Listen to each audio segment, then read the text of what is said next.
Having trouble with your iCloud drive getting stuck on loading on your iPhone? Don't worry, I've got you covered. In today's video, I'm going to show you some simple solutions to fix this issue.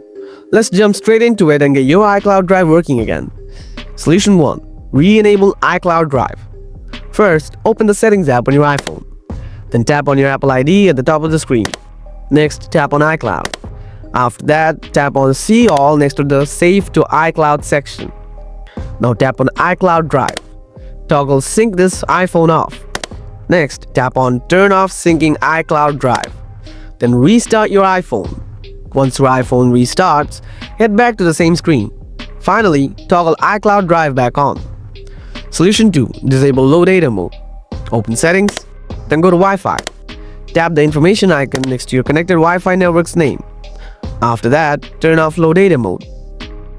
Solution 3. Sign out and back into iCloud. Open Settings on your iPhone. Tap your Apple ID at the top of the screen. Then scroll down and tap on Sign Up. Wait for a moment, then sign back in with your Apple ID. Solution 4. Reset Network Settings. Open Settings and go to General. Scroll down and tap Transfer or Reset iPhone. Tap Reset and select Reset Network Settings. Then enter your passcode. Tap Reset Network Settings again.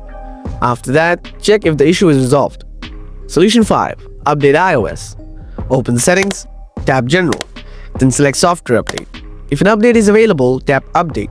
By following these steps, you should be able to fix the iCloud drive stuck on loading issue on your iPhone.